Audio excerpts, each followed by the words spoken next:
ফায়াজ ছেলেটা না খুব ভালো। আমাকে শুনানোর কি আছে? আজব তো। ইস, আপনার সাথে দেখা করার আগে যদি ওর সাথে দেখা হতো। শুভ্রতা লজ্জা মাখা ভঙ্গিতে বলল। স্পন্দন শুভ্রতার চেহারার হাব ভাব লক্ষ্য করল। এত লজ্জা পাওয়ার কি আছে? আর একদিনের কথাতেই ও বলে ডাকছ? কই, আমাকে তো আপনি ছাড়া ডাকো না। কি কথা বলেছ তুমি ওর সাথে? আপনাকে কেন বলবো? আমার বিয়ে করা বউ হয়ে তুমি অন্য ছেলের সুনাম করছো আমার সামনে। জানো তোমাকে এখন আমি কি করতে পারি? ভুলে যাবেন না 1 বছরের বিয়ে করা বউ আমি যদি ডিভোর্স না দেই তখন? 1 বছর তো আগে হোক, পরে না হয় বুঝা যাবে। বাই দা ওয়ে, পোড়া পোড়া গন্ধ পাচ্ছি মনে হচ্ছে। এইভাবে নাক টানলে নাক কেটে দিব। আজব তো। শুভ্রতা বিছানা ঠিক করে কম্বল গায়ে দিয়ে শুয়ে পড়ল। স্পন্দন শুভ্রতাকে জড়িয়ে ধরে শুয়ে পড়ল। এই কি করছেন? ছাড়েন বলছি। বেশি কথা বললে ঠান্ডা পানিতে চুবিয়ে আসব। বিরক্তিকর অসভ্য ছেলে কোথাকার। স্পন্দন শুনেও না শোনার ভাব করে শুয়ে রইল। শুভ্রতা মনে মনে খুব খুশি হল। স্পন্দন যে তাকে পছন্দ করে খুব ভালোভাবে বুঝতে পেরেছে সে। এই ছেলে হলো পাথরের মতো, মন ভাঙার পরেও ছোট ছোট পাথরের দানা থাকবেই। মুগ্ধ সাধনার মাথা তার কোলে নিয়ে বসে আছে। সাধনার মাথায় বিলি কেটে দিচ্ছে মুগ্ধ। স্বামী স্ত্রীর সম্পর্ক হলো মধুর মতো। এই সম্পর্কটা পবিত্র। ভালোবাসা লুকিয়ে রাখার বস্তু না। যাকে ভালোবাসা যায় সে ঠিক ভালোবাসার কথা না বললেও বুঝতে পারে তাকে যে সে ভালোবাসে। ভালোবাসা কি শুধু ভালোবাসা থেকেই আসে? না, একদম না। ভালোবাসা আসে রাগ, অভিমান, কষ্ট, সুখ, ভালো লাগা সব কিছু থেকেই ভালোবাসা সৃষ্টি হয়। নিম পাতা তিতো কিন্তু তার গুণ অনেক। যে বাড়িতে একটা নিম গাছ সেই বাড়ির বাতাসেও উপকার আছে।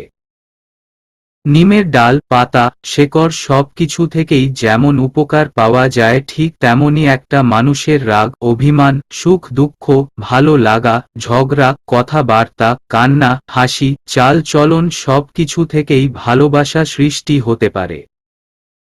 এক একজনের ভালোবাসা এক এক রকম।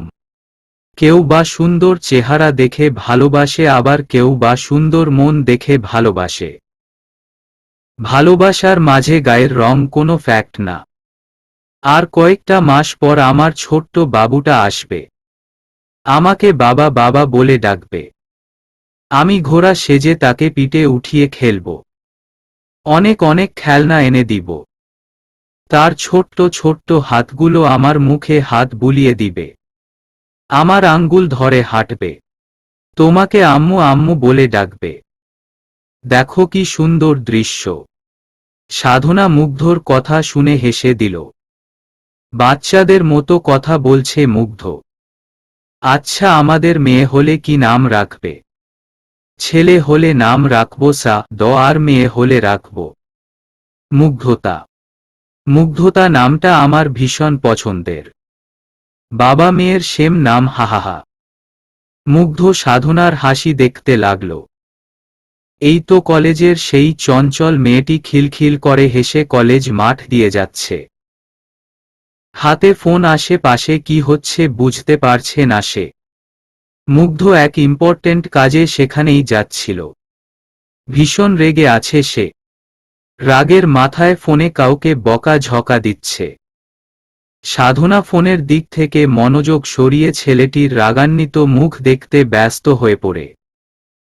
ছেলেটি তখন রাগের বশে বাজে কথা বলছে। সাধনা তখন ছেলেটির সামনে গিয়ে বলছে, ওয়াও কি রোমান্টিক। মুগ্ধ সাধনার চুলে পরম যত্নে বিলি কেটে তাদের প্রথম দেখার কথা বলল। সাধনা হেসে উঠে বসল। এই উঠোছ কেন? ওই দিন তোমার রাগান্বিত চেহারা আমাকে এতটা টেনেছিল, তাই হঠাৎ করেই বলে দিয়েছিলাম, ওয়াও কি রোমান্টিক। মুগ্ধ তখন নিজের চুল হালকা টেনে বলল। আমিও কিন্তু তোমার মুখের ওয়াও ভাবটা দেখে ক্রাশ খেয়ে ফেলেছিলাম। মুখে প্রকাশ না করলেও অন্তরে কিন্তু ঠিকই প্রকাশ করেছি। ক্রাশ খাওয়া সত্ত্বেও তোমাকে পটাতে গিয়ে আমাকে যে কি কষ্ট করতে হয়েছে তা শুধু আমি জানি। কি ভাব ছিল তোমার? মুগ্ধ হেসে দিয়ে টেবিল থেকে মেডিসিন সাধনার হাতে দিল। খেয়ে ঘুমিয়ে পড়। এত রাত পর্যন্ত জেগে থাকা ঠিক হবে না। সাধনা লক্ষ্মী মেয়ের মতো ওষুধ খেয়ে শুয়ে পড়ল। মুগ্ধ রুম থেকে বের হয়ে বারান্দায় গিয়ে দাঁড়াল। আমার বাচ্চাটাকে আসতে দে স্পন্দন। শুধুমাত্র আমার বাচ্চার জন্য তুই এখনো ভালো আছিস। তোর ক্ষতি না করা পর্যন্ত আমার শান্তি নাই। নিজেকে সবার সামনে এত ভালো দেখিয়ে চলছিস, তোর মন তো কয়লার চেয়েও খারাপ। সমুদ্র আর নাদিয়া বসে আছে বললে ভুল হবে। সমুদ্র নাদিয়ার মাথা শান্ত করছে। আজ নাদিয়ার ব্রেকআপ হয়েছে। 206 নম্বর ব্রেকআপ হলো আজ। আগের প্রেমগুলোর থেকে কয়েকটা দিন বেশি ছিল এই প্রেম। বলতে গেলে রেকর্ড ভেঙে ফেলেছে এই প্রেম। 207 নম্বর কবে আসবে? ভাইয়া তুই মজা করছিস আবারও? বলছি না এইসব প্রেম ভালোবাসা করা ঠিক না। প্যারা এইগুলো আর জীবনেও প্রেম করব না আমি। ফালতু লোকেরা প্রেম করে। আগেও বলেছি সেই সব কথা। পরে কি হয়? প্রেম তো করিস আবার। আর করব না। সবগুলো ফালতু পোলাপান। তুই তো ওইগুলোর সাথেই যাস। ভাইয়া শোন, মাম্মি আমের আচার বানিয়েছে, একটু নিয়ে আয়। এই অসময়ে আম কোথায় পেল মাম্মি? গ্রামের বাড়ি থেকে পাঠিয়েছে। সারা বছর আম ধরে এমন গাছে নাকি আছে গ্রামে। যা নিয়ে আয়। আমি আনলে কত ঠাট্টা করবে মাম্মি। হাহাহা, ছেলে হয়ে এত টক কিভাবে খেতে পারিস তুই? ছেলেরা শুনি টক খেতে পারে না। এত কথা না বলে যা গিয়ে নিয়ে আয়। আর এক বয়াম শুভ্রতার জন্য রাখতে হবে। বেচারি আচার দিয়ে গরম ভাত খেতে খুব পছন্দ করে। মাম্মি ওর জন্য আলাদা রাখবে আমি জানি। আমাদের এত আদর করে না যা করে ওই বজ্জাত মায়াকে। যাই লুকিয়ে আনতে হবে। আর শোন, আমার 70 ভাগ তোর 30 ভাগ। কষ্ট আমি করব, তাই ভাগটাও আমার বেশি। ওকে আগে নিয়ে আয়, পরে দেখা যাবে। সন্ধ্যা ফোনে গেমস খেলছে। একটু পর পর চকোলেট মুখে পুরে গেম নিয়ে খুব ব্যস্ত সে। ফোন আসাতে রিসিভ করল। তুই বাড়ি চলে গেছিস বললি না তো? শুনলাম তোর ভাবির সাথে তোর নাকি খুব মিল হলো। ব্যাপার কি রে? যে মেয়ের জন্য এত অপমান হলি শেষমেশ কিনা সেই মেয়ের সাথে এত মিল। মানুষ ঠিকই বলে তোর কোনো বুদ্ধি নাই। পাগল মেয়ে তুই।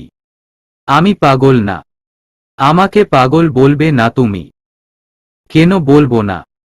তুই পাগল পাগল পাগল। আপু চিৎকার দিবি না। যদি নিজের অপমানের প্রতিশোধ নিতে চাস তাহলে যা তোর ভাইয়ের রুমে। ওদের আলাদা করে দে। তাজরিন আপু ভাবি খুব ভালো গো। ওকে তুই তোর ভালো নিয়েই থাক, আমাকে কোনো দিন ফোন দিবি না। আপু রাগ করো না প্লিজ। আচ্ছা বলো কি করতে হবে আমার? আমার নাম কোনো দিন মুখে আনবি না তোর ভাইয়ের সামনে, মনে আছে তো? যদি না শুনিস তাহলে স্পেশাল চকোলেট দিব না বলে দিল ম। হ্যাঁ মনে আছে। বলো কি বলবো? গুড। শোন, তাজরিনের প্ল্যান অনুযায়ী সন্ধ্যা তার বড় টেডি আর 3টা চকোলেটের প্যাকেট নিয়ে স্পন্দনের রুমের দিকে হনহন করে চলে যায়। দরজায় ধাক্কা দিচ্ছে। স্পন্দন ঘুম ঘুম চোখে বলল, এত রাতে কে এসেছে? ভাইয়া আমি। তুই এত রাতে কেন? আমি ভাবির সাথে ঘুমাবো। দরজাটা খুলে দে, খুব ঠান্ডা লাগছে। স্পন্দন শুভ্রতাকে ছেড়ে দিয়ে উঠে দরজা খুলল। সন্ধ্যাকে দেখে হেসে বলল, একদিনেই ভাবি পাগল হয়ে গেলি। আসতে না আসতেই ভাবির সাথে ঘুমাবি। যা ঘুমিয়ে পড় ওর সাথে। তুই কোথায় ঘুমাবি? এত বড় সোফা আছে কেন? আমি সোফাতে শুয়ে পড়ব। তুই আমার রুমে চলে যা, আমি এইখানে ভাবির সাথে আছি। সমস্যা নাই, তুই ঘুমিয়ে পড়। আমি বলছি তুমি আমার রুমে যাবে মানে যাবে। সন্ধ্যার রাগ উঠলে স্পন্দনকে সে তুমি বলে ডাকে। স্পন্দন শুভ্রতাকে সন্ধ্যার সাথে একা থাকতে ইচ্ছা করছে না। সন্ধ্যা যে প্রকৃতির মেয়ে, কখন কি মাথায় আসবে করে ফেলবে। কিন্তু স্পষ্ট বলতে পারছে না সন্ধ্যাকে। অনেক দিন পর এসেছে সে। স্পন্দন চলে যাওয়ার পর সন্ধ্যা দরজা বন্ধ করে 3টা চকোলেট শেষ করল। চকোলেট শেষ করে শুয়ে পড়ল।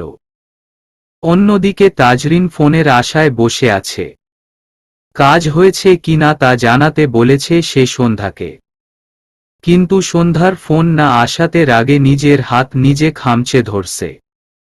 এই পাগল মেয়েকে নিয়ে পারি না, কিছুই মনে থাকে না। এইটাকে বুঝালে মাথা নষ্ট হয়ে যায় আমার। একবার প্ল্যান সাকসেস হোক, পরে এই পাগলটাকে পাবনা দিয়ে আসব। যত্ত সব।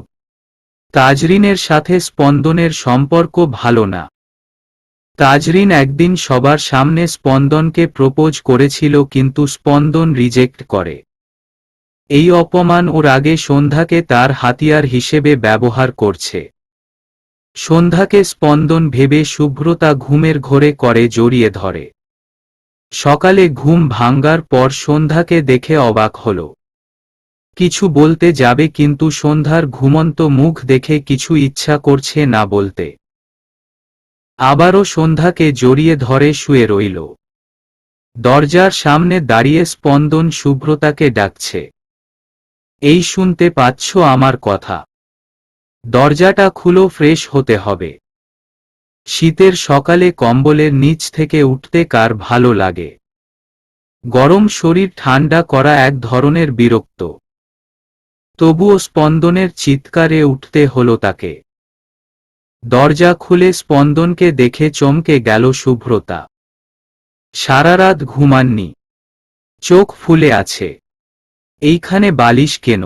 সারা রাত ঘুমাননি, চোখ ফুলে আছে। এইখানে বালিশ কেন? শুভ্রতার কথায় উত্তর না দিয়ে স্পন্দন রুমের ভিতরে চলে গেল। সন্ধ্যাকে ঘুমিয়ে থাকতে দেখে ওয়াশরুমের ভিতর চলে গেল। শুভ্রতা দরজার নিচ থেকে বালিশ আর কম্বল তুলে রুমের ভিতর নিয়ে গেল। সন্ধ্যাকে ঘুম থেকে না তুলে শ্বশুর শাশুড়ির রুমের দিকে চলে গেল। মা আসব। মুখে পান দিয়ে শুভ্রতার দিকে তাকিয়ে মিষ্টি করে হেসে বললেন, বাবা মায়ের কাছে আসলে কি অনুমতি নিতে হয়? পাগলি মেয়ে একটা। গতকাল শাশুড়ির কথার সাথে আজকের শাশুড়ির কথার কোনো মিল পেল না শুভ্রতা। গতকাল কত কথাই না বলেছেন তিনি, কিন্তু আজ মায়ের মতোই কথা বলছেন। মা, আপনি এত সকালে কিছু না খেয়ে পান খাচ্ছেন কেন? শরীর খারাপ করবে তো। মিস্টার আজম চোখ থেকে চশমা খুলে রুমাল দিয়ে পরিষ্কার করলেন। চোখে আবারও চশমা পরে শুভ্রতার দিকে তাকিয়ে বললেন, মা আর বলো না। তোমার শাশুড়ি সারাদিন খাবার পানি ছাড়া থাকতে পারবেন, কিন্তু এই অখাদ্য পান ছাড়া থাকতে পারবেন না।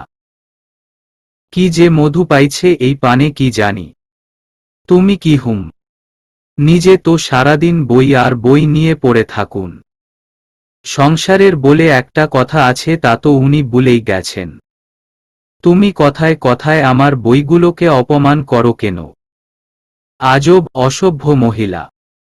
তুমিও কেন আমার পান নিয়ে কথা বলো? অসভ্য বইপোকা পুরুষ। মা বাবা, থামুন আপনারা। এইভাবে ঝগড়া করলে কি পেট ভরবে? পান আর বই দুইটা দিয়েই পেট ভরবে না, জাস্ট মন ভরবে। এখন আমি যেটা জানতে এসেছি, বাবা আর মা আপনাদের পছন্দের খাবারের নাম বলুন তো আমি নিজ হাতে রান্না করব। আরে তোর রান্না করতে হবে না, রান্নার মানুষ আছে। একটু পর তো আবার অফিসে যেতে হবে। শুভ্রতা শাশুড়ি মায়ের দিকে তাকালো। ছলো চোখে বলল, মা আপনি কি আমার রান্না খারাপ হবে ভাবছেন? আমি কিন্তু খুব ভালো রান্না পারি। আমি তোর রান্না খারাপ কেন ভাবতে যাব? তোকে বারণ করলাম, সারাদিন যে কষ্ট করিস শরীরের তো বিশ্রাম চাই, তাই না? মা প্লিজ, আমি রান্না করব, প্লিজ প্লিজ প্লিজ। ওকে যা, তোর পছন্দ অনুযায়ী রান্না কর। আর মনে রাখিস তোর শ্বশুর মশলা তেল এইসব কম খায়। ওর জন্য কম মশলা দিয়ে আলাদা কিছু রান্না করিস। শুভ্রতাকে আর বারণ করলেন না মিসেস সাবিনা। শুভ্রতা এমন একটি মেয়ে যার কথায় জাদু আছে। মুখে মায়া, কথায় জাদু, কেউ শুভ্রতার কথা না রেখে পারবে না। থ্যাঙ্কু মা। খুশিতে শুভ্রতা শাশুড়ি মাকে জড়িয়ে ধরল। মিস্টার আজম মুখ বাঁকা করে বললেন, একটা দিনও এই মহিলা আমাকে ভালো কিছু খেতে দিবে না। যা খাবে একাই খাবে আর আমাকে অখাদ্য সব খেতে দিবে। স্বার্থপর মহিলা একটা। শুভ্রতা তখন শ্বশুর মশাইকে সান্ত্বনা দিল, বলল, বাবা চিন্তা করবেন না, আপনার জন্য স্পেশাল কিছু রান্না করব। এখন আসি, পরে দেরি হয়ে যাবে। শুভ্রতা বেরিয়ে আসলো শ্বশুর শাশুড়ি রুম থেকে। নিজের রুমে এসে দেখল সন্ধ্যা নেই। স্পন্দনের দিকে ভ্রু নাচিয়ে জিজ্ঞাসা করল, সন্ধ্যা কোথায়? ও চলে গেছে। চলে গেছে মানে? নিজের রুমে চলে গেছে। আমি আমার কাজ করছিলাম, ওর নাকি ঘুমের সমস্যা হচ্ছে তাই চলে গিয়েছে। এত প্রশ্ন করছো কেন? ওহ আচ্ছা, আপনার পছন্দের একটা খাবারের নাম বলুন। আদেশ দিচ্ছ নাকি? আজব তো। আদেশ কেন দিব? আমি আপনার স্ত্রী, এইটুকু জিজ্ঞাসা করতে পারি না? অনুরোধ করে বলতে শিখো, পড়ে না হয় বলবো। ভাব দেখে আর বাঁচি না। এই যে মাননীয় উগান্ডার প্রেসিডেন্ট মিস্টার স্পন্দন স্যার, আপনার পছন্দের খাবারের নাম বলে উদ্ধার করবেন আমায় প্লিজ। তোমাকে তো খাবারের নাম বলবি না। ফাজিল মেয়ে একটা। ভদ্রভাবে কথা বলতে পারো না। সব সময় তর্ক করেই যাবে আমার সাথে। ওহহ সরি, তর্ক না, ঝগড়া হবে ওইটা। না বললে নাই। আজ উপবাস থাকুন তাহলে আপনি। উপবাস থাকবো কেন? রান্না হবে না? হবে, বাট আমি করব রান্না। মুখে দেওয়া যাবে তো? এক্সকিউজ মি, আপনি হয়তো আমার রান্নার ভিডিও দেখেননি তাই জানেন না আমি কত ভালো রান্না পারি। রান্নার ভিডিও মানে? তুমি কি ইউটিউবে রান্নার ভিডিও আপলোড দেও? ইয়া। জানেন আমার চ্যানেলে কত কত সাবস্ক্রাইবার? মিলিয়ন হয়ে গেছে। হাজারে হাজারে লাইক। ওকে, তাহলে তোমার পছন্দ অনুযায়ী আমার জন্য কিছু রান্না করো। ওকে। পরে কিন্তু বাজে কথা বলবেন না। আমি কিন্তু অতটা খারাপ ছেলে না যে বউয়ের রান্না খারাপ বলবো। গুড। শুভ্রতা যেতে নিলে স্পন্দন পিছন ডাকে। শুভ্রতা। শুভ্রতা ঘুরে তাকিয়ে ভ্রু কুঁচকে বলল, কিছু বলবেন? মিস্টার ফায়াজের সাথে কি সত্যিই কথা হয়েছে তোমার?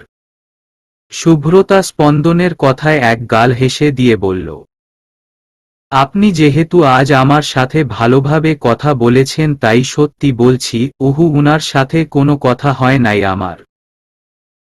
মিথ্যা বলেছি আপনার সাথে, সরি। ওকে, আজ মিথ্যা বলার জন্য ক্ষমা করলাম।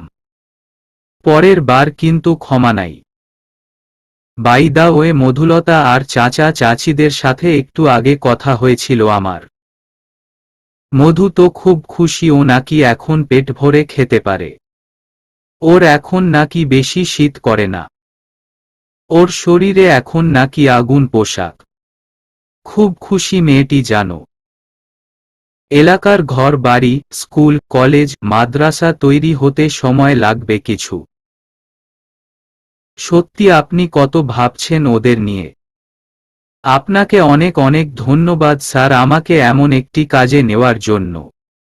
জানো মধু নাকি তোমার জন্য খেজুরের রস নিয়ে আসবে এইখানে। খেজুরের রসের কথা শুনে শুভ্রতা লজ্জা পেয়ে চলে যায়।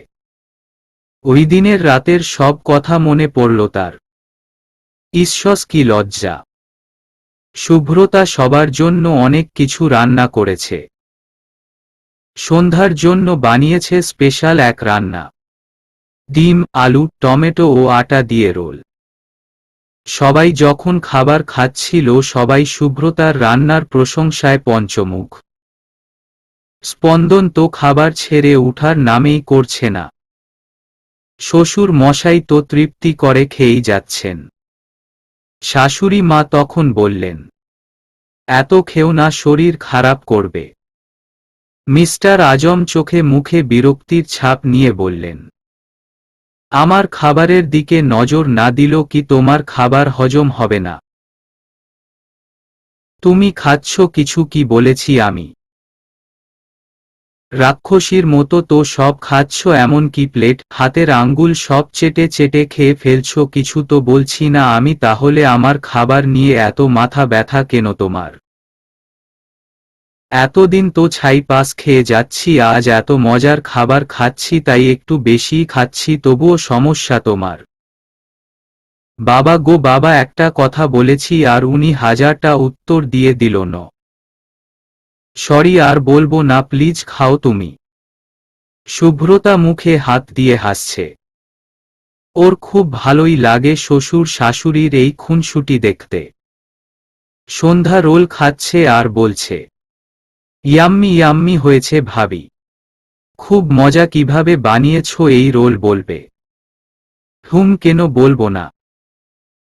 প্রথমে ডিম ও আলু সিদ্ধ করে আলু কাটার মেশিন দিয়ে কুচি কুচি করে, তাতে লবণ, গরম মশলা, জিরা গুঁড়া, লাল মরিচের গুঁড়া, সামান্য হলুদ, ধনেপাতা, টমেটো কুচি, কাঁচা মরিচ কুচি, পেঁয়াজ কুচি, চাট মশলা দিয়ে হাতে সব মিশিয়ে পুর বানাতে হবে।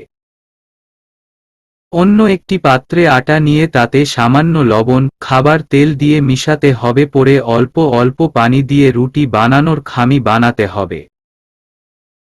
20 মিনিট খামিটা রেস্টে রেখে পাতলা ও বড় করে রুটি বানাতে হবে। পরে রুটির উপর পুর দিয়ে রোলের মতো ভাঁজ করে চিকন করে লম্বা করতে হবে। অনেক বড় হবে রোল তখন 3 টুকরো করে কেটে নিতে হবে। অন্য একটি পাত্রে আটা, স্বাদ মতো লবণ ও মরিচের গুঁড়ো নিয়ে পেস্ট তৈরি করতে হবে যেন বেশি পাতলা না হয়। রোলগুলো আটার পেস্টে চুবিয়ে তেলে ভাজতে হবে। সস দিয়ে পরিবেশন করতে হবে এই রোল।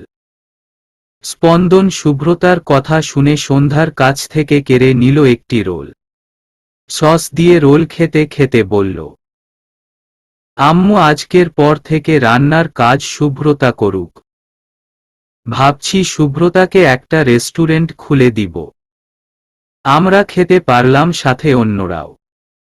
এতে ইনকামও হবে। শুভ্রতা স্পন্দনের দিকে তাকিয়ে বলল, আমার কত গুণ দেখেছেন। শুনুন, এত প্রশংসা করবেন না, পরে হাতে নজর লাগবে। পেটুক মানুষ আপনি, তাই খেতে থাকুন। ভেবে চিনতে খাবেন, পরে যেন বাথরুমে দৌড়াদৌড়ি করতে না হয়। শ্বশুর শাশুড়ি সবাই হাসতে লাগলেন শুভ্রতার কথায়। স্পন্দন কিছু না বলে খেয়েই যাচ্ছে। মুগ্ধ আজ সাধনার জন্য হলুদ শাড়ি কিনে এনেছে।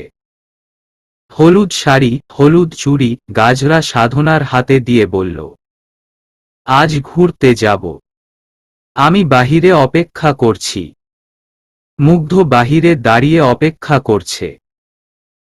অপেক্ষা শব্দটি কত ছোট, কিন্তু যারা বাজে এই অপেক্ষা শব্দের সাথে চির পরিচিত তারা জানে অপেক্ষার প্রহর কতটা জটিল। মাত্র কয়েকটা শব্দের তর সইছে না মুগ্ধর।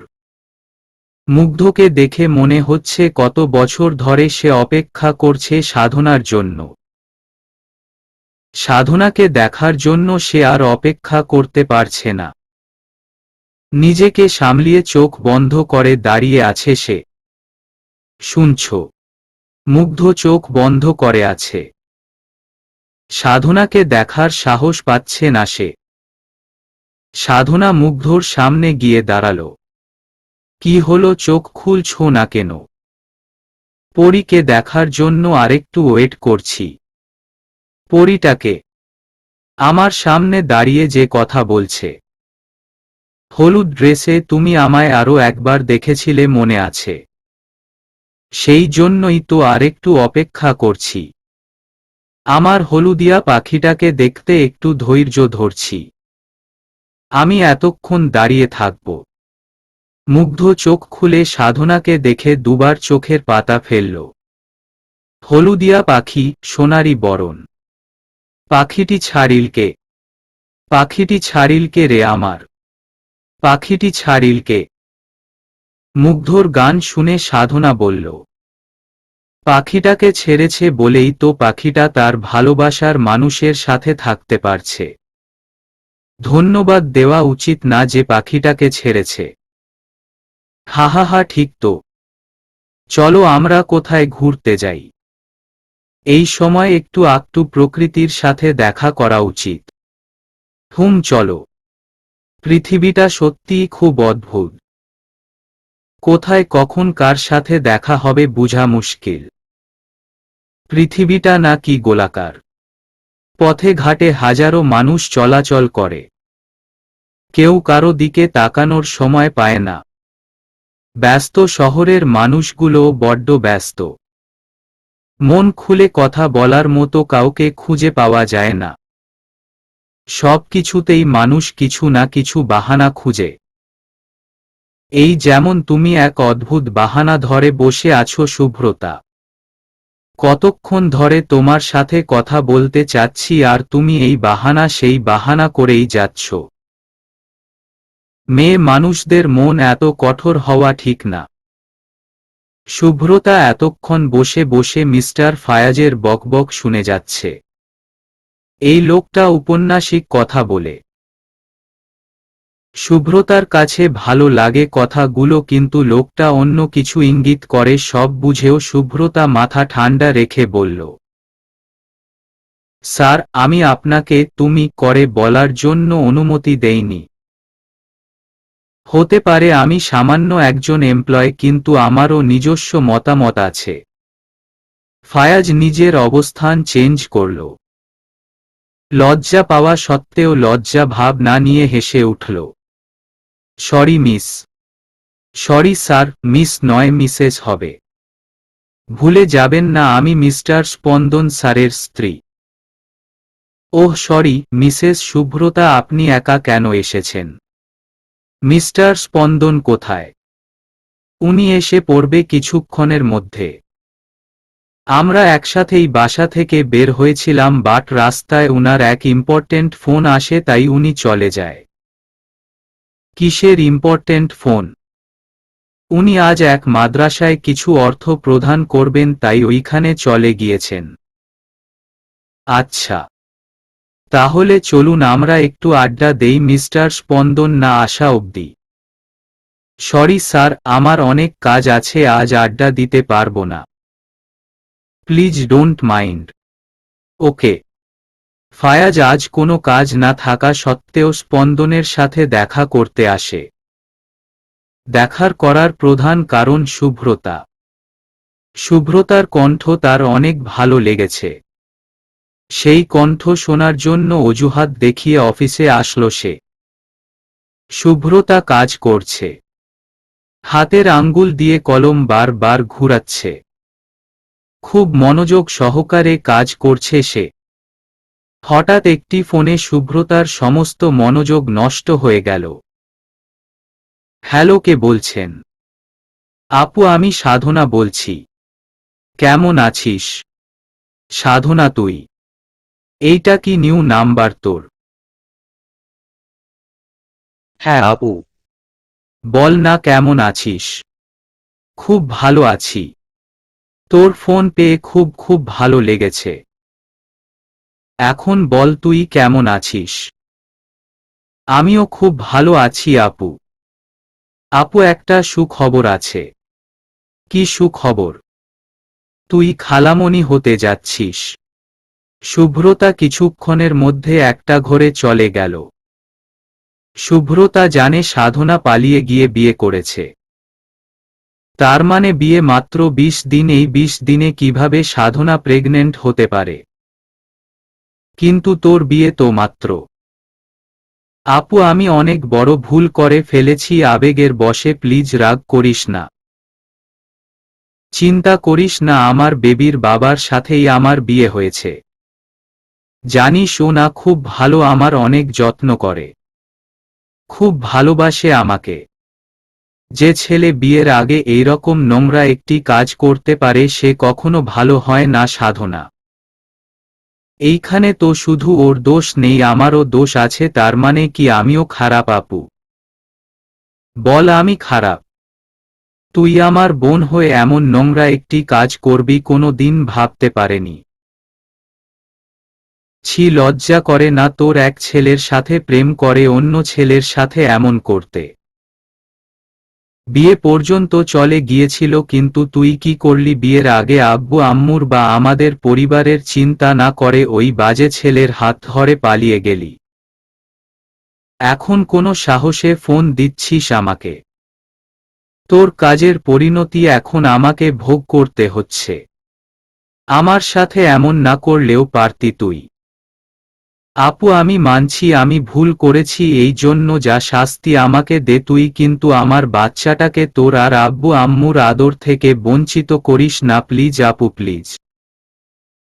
শুভ্রতা বাচ্চার কথা শুনে নিজের পাহাড় সমান রাগ পানিতে মিশিয়ে সাধনাকে বলল, কোথায় আছিস এখন তুই? জায়গাটা চিনি না আপু, কিন্তু কোনো এক জঙ্গলের ভিতরে পুরান বাড়ি এইটা। খুব সুন্দর বাড়িটা, আমার তো খুব পছন্দ হয়েছে। ছেলেটির নাম কি? ওর নাম মুগ্ধ আপু। বিশ্বাস কর আপু খুব ভালো, আমার অনেক খেয়াল রাখে।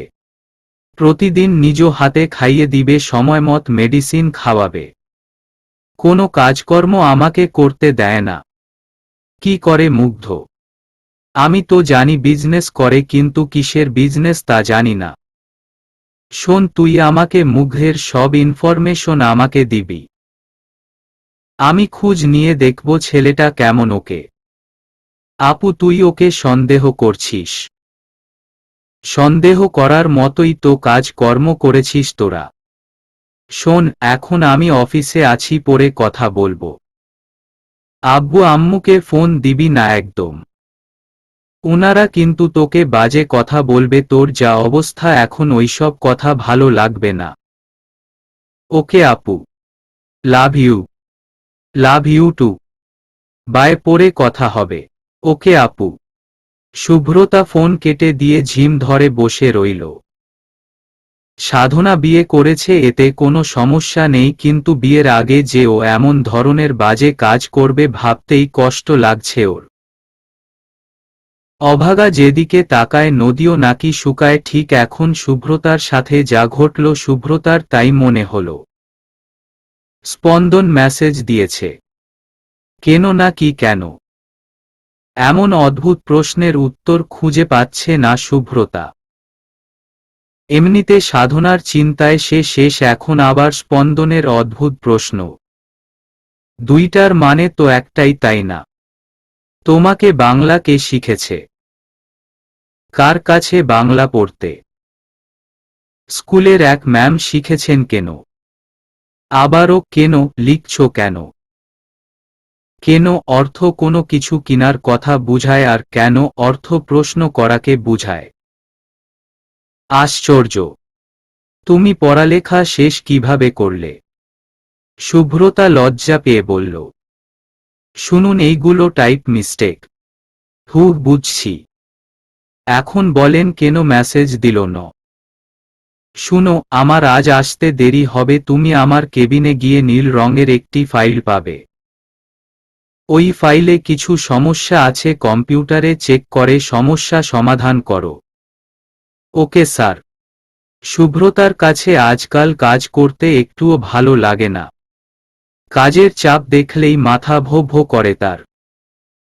কোনো উপায় না পেয়ে স্পন্দনের কেবিনের দিকে হাঁটা শুরু করল, মনে মনে দোয়া করছে যেন ফায়াজ না থাকে। অফিসের আরেকজন এমপ্লয় এসে বললেন, মিস্টার ফায়াজ স্যার হঠাৎ করেই আজ চলে আসলেন, আবার চলেও গেলেন, কিছু কি জানেন শুভ্রতা? না ইমরান ভাইয়া, কিছু তো জানি না। হতে পারে স্পন্দন স্যার নেই তাই চলে গেছেন। ওহো আচ্ছা। বাই, এক্ষুনি বাসায় যেতে হবে, স্যারকে বলে ছুটি নিয়েছি। আজ বউয়ের বাবার বাড়ি যেতে হবে। বিয়া যে কত্ত প্যারা। ইমরান চলে যাওয়ার পর শুভ্রতা হাসল। বাবার বাড়ির কথা মনে পড়ছে তার, কিন্তু এখন সে আর যেতে পারবে না। স্পন্দনের কেবিনে ঢুকে টেবিলে নীল রঙের ফাইল দেখতে পেয়ে হাতে নিল। টেবিলে স্পন্দনের ছবি ফ্রেম দেখে হাতে নিয়ে স্পন্দনের ছবির নাক ধরে টান দিল। এই নাক কেটে ফেলে দিব। আমার পিছনে লাগা ছাড়া কোনো কাজ নেই তাই না? উগান্ডার হনুমানের মতো দেখতে, সাদা জিরাফ, তাল পাতার সেপাই। শুভ্রতার খুব ইচ্ছা করছে স্পন্দনের ছবির ফ্রেমে ভালোবাসার পরশ এঁকে দিতে। রিয়েল ভাবে কোনো দিন পারবে কি না জানে না, তাই ছবিটা হাতে নিয়ে ছবির স্পন্দনের কপালে চুমু দিয়ে বলল, আপনাকে এত ভালো লাগার কারণ কি জানেন? নিজে নিজেই কল্পনা করতে লাগল শুভ্রতা। কল্পনা জগৎকে রিয়েল অনুভব করতে লাগল। কারণটা কি বলো? কারণটা হলো মানুষের পাশে থাকেন। আমার নিজেকে গর্বিত মনে হয় কোজ আমি আপনার স্ত্রী। আপনাকে কোনো দিন এত ভালোবাসতে পারবো ভাবিনি, কিন্তু দেখুন আপনার মনুষ্যত্ব দেখে ভালো না বেসে পারলাম না। হ্যাঁ এইটা ঠিক, কিছুদিন আগেও আপনাকে নিজের স্বামী বলতে আমার লজ্জা বোধ করত, তার কারণ আপনাকে তখনও আমি আমার নিজের আপন ছোট বোনের ভালোবাসার মানুষ ভেবে বসতাম। আপনাকে নিজের স্বামী বলতে এক প্রকার নিজেকে পাগল মনে হতো। ভাবতাম এই আমি কি করছি, নিজের ছোট বোনের হবু স্বামীকে নিজের স্বামী ভাবছি। কিন্তু এখন আর সেই দ্বিধা বোধ আমার নেই স্পন্দন। কেননা আমার বোন এখন সুখে আছে, সে আপনাকে তার ভালোবাসার মানুষ ভাবে না। সে তার ভালোবাসার মানুষের সাথে খুশি আছে। যদিও বা আমার মনে একটা জটিল প্রশ্ন থেকেই থাকে যে, সাধনা যদি অন্যজনকে ভালোবাসে তাহলে আপনাদের ভালোবাসা, প্রেম, এমনকি বিয়ে করার সিদ্ধান্ত এইসব হলো কেন? প্রশ্নের উত্তর যে আমি এখন পাবো না খুব ভালোভাবেই জানি। আচ্ছা আমি আসি, আপনি তো আমার বসা দেখতে পারেন না, হিংসুটে লোক একটা। একা একা বকবক করেই কেবিন থেকে বের হলো। প্রায় 2 ঘন্টা পর্যন্ত এই ফাইল দেখে হিসাব মিলিয়ে সামান্যতম রেস্ট নিল। সমস্ত কাজ শেষ করে চায়ের কাপটা হাতে নিয়ে চুমুক দিল। এক চুমুক দিয়েই বলল, তাজা হয়ে যা। শুভ্রতা কথাটা বলেই হেসে দিল। দিন দিন বেশ রসিক হয়ে যাচ্ছে সে। স্পন্দন হলো গোমরা মুখ ছেলে, কিন্তু তার সাথে থেকে রসিকতা শিখা কেউ বিশ্বাস করবে না, বরং হেসে বলবে, আমি বিশ্বাস করি না। শুভ্রতা এইগুলো বলে আবারও হাসল। মানুষ ঠিক বলে, হাসির মাঝে কষ্টগুলো লুকানো যায়। যে মানুষ যত বেশি হাসি খুশি থাকে তার মনে কিন্তু অনেক কষ্ট থাকে। হাসির আড়ালে আবডালে কষ্ট লুকানো ছাড়া অন্য কোথায় জায়গা নেই লুকানোর। মানুষ জাতি সত্যিই খুব অদ্ভুত জাতি। কখন কি মাথায় আসে বোঝা মুশকিল। শুভ্রতার এখন সবচেয়ে বেশি কষ্ট করতে হবে নিজের বাবা মাকে বুঝানো। বোন যতই অন্যায় করুক কিন্তু বাচ্চাটার তো অধিকার আছে নিজের নানা নানু ও আন্টির ভালোবাসা পাওয়ার। কিছুতেই বাচ্চার অধিকার পাওনা নষ্ট করতে চায় না শুভ্রতা। শুভ্রতা কিছুক্ষণ ভেবে বুঝল এখন কিছুদিন কথাগুলো ধামা চাপা দিতে হবে।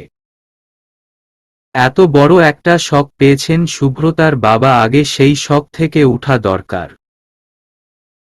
তোমাকে বাসায় এসে খুন করব। তোমার জন্য ঝামেলা আমার পিছু ছাড়ছে না। বাসায় আসি, বিচার হবে আজ তোমার। স্পন্দনের রাগান্বিত মেসেজ শুভ্রতাকে ভয়ে চুপসে দিল। মেসেজ পড়ে ভাবছে, কি করলাম আমি? খুন কেন করবে? শুভ্রতার সব অলসতা এক নিমিষেই শেষ হয়ে গেল স্পন্দনের রাগান্বিত মেসেজে। সে ভেবে পাচ্ছে না কেন স্পন্দন তাকে খুন করার হুমকি দিল। জানা মতে স্পন্দনের সব কাজ ও করে ফেলেছে, কোনো প্রকার বিরক্তিকর কাজ করেনি। ভদ্র মেয়ের মতো কাজ শেষ করে বিশ্রাম করছে, তাহলে খুনের হুমকি কেন? শুভ্রতা আর না ভেবে ফোন দিল স্পন্দনের নাম্বারে। স্পন্দন ফোন ধরেই বলল, হ্যালো স্যার, ফোনে ব্যালেন্স খুব সামান্য, অনুগ্রহপূর্বক যদি ফোনটা ব্যাক করতেন তাহলে খুব ভালো হতো। স্পন্দন ফোন কেটে শুভ্রতাকে ফোন দিল। কি বলতে চাও তাড়াতাড়ি বলো। আমাকে খুন করার হুমকি কেন দিল ন? আমি এক্ষুনি জিডি করব আপনার নামে থানায়। তুমি আমার পকেট থেকে 5,000 টাকা চুরি করেছ কেন? জানো আজ কত খুঁজেছি টাকাগুলো। মাত্র 5,000 টাকার জন্য খুনের হুমকি? শুভ্রতা ভাবতে পারেনি যে ছেলে এত টাকা ইনকাম করে সেই ছেলে কিনা 5,000 টাকার জন্য বউ খুন করবে। ভাবা যায় এইগুলো বউ বন্ধক মুভির থেকেও ভয়ানক একটি কথা। শুভ্রতা গলা ঝেড়ে বলল, টাকাটা আপনার দরকারের জন্যই নিয়েছিলাম। আমার কি এমন দরকার ছিল? রাস্তায় অ্যাক্সিডেন্ট করেছিলেন মনে আছে? তখন আপনাকে নিয়ে সিএনজিতে উঠে হসপিটালে গিয়েছিলাম। ওই সিএনজি ড্রাইভারকে 5,000 টাকা দিয়েছি। তোমার কি মাথায় সমস্যা আছে? আমার বাসা থেকে অফিস আসলেও তো 5,000 টাকা ভাড়া হবে না, আর তুমি কয়েক মিনিটের রাস্তার জন্য এত টাকা দিয়ে এসেছ। বকাবকি করবেন না, মাসের শেষে আপনার টাকা দিয়ে দিব। মনে করুন টাকাটা ধার নিয়েছি। তোমাকে আর কি বলবো, শুধু বাসায় আসো, আজ দেখাচ্ছি তোমাকে। স্পন্দন ফোন কেটে দিল।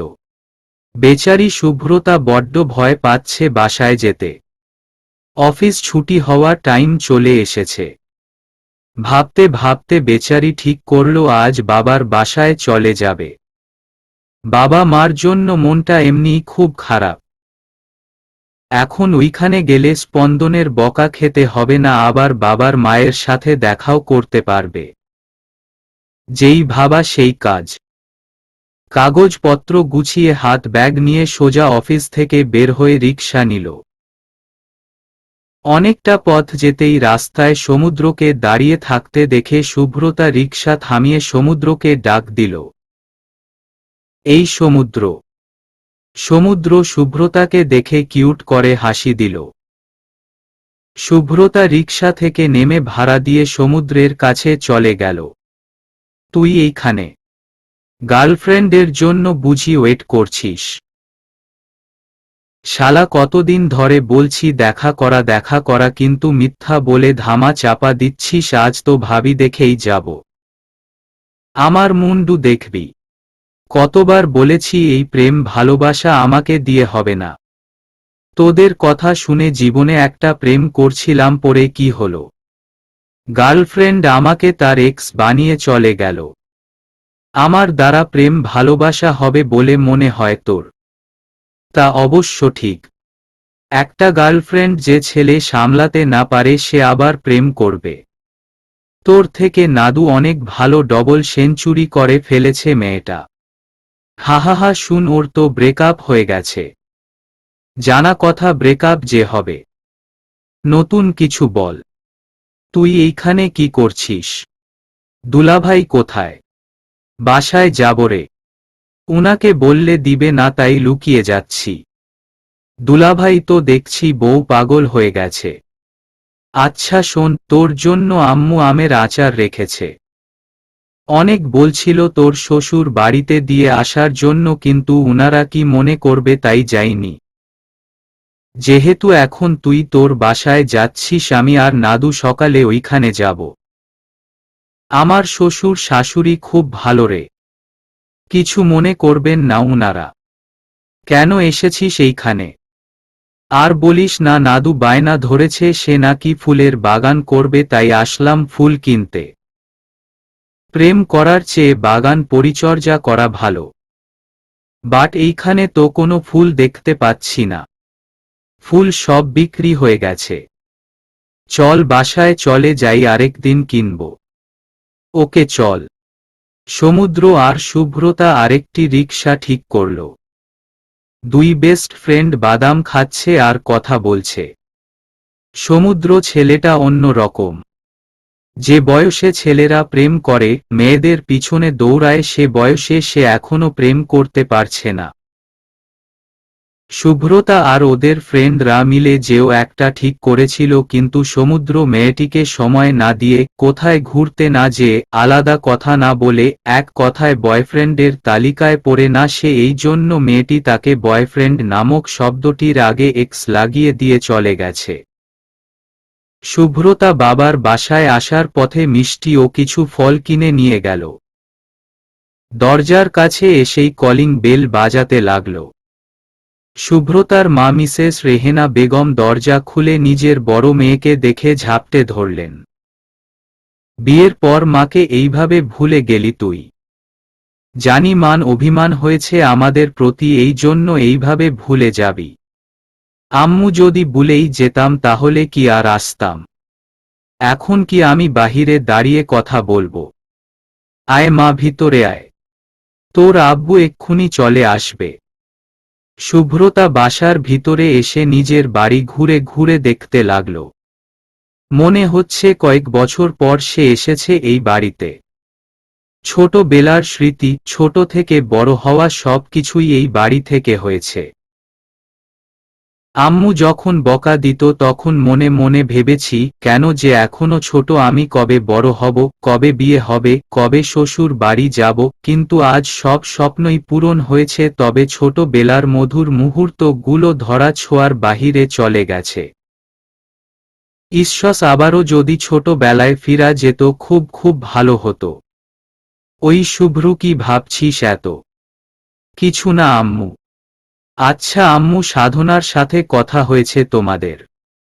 মিসেস রেহেনা সাধনা নামটি শুনে তেলে বেগুনে জ্বলে উঠলেন। উনার চোখ দুটি ছলছল হয়ে আছে। বুঝা যাচ্ছে না রাগের কারণে চোখে পানি, নাকি মেয়ের কোনো খোঁজ না পাওয়ার জন্য চোখে পানি। আঁচল দিয়ে চোখ মুছে শুভ্রতাকে বললেন, সাধনার কথা তোর বাবার সামনে বলবি না। সাধনার নাম উনি শুনতে চান না। তুই তো জানিস না, তোর বিয়ের পর যখন তোকে তোর শ্বশুর বাড়িতে পাঠানো হয়েছে, তারপরেই তোর আব্বুর ছোট্ট এক হার্ট অ্যাটাক হয়ে গেছে। উনি সাধনার নাম শুনলে রেগে যান।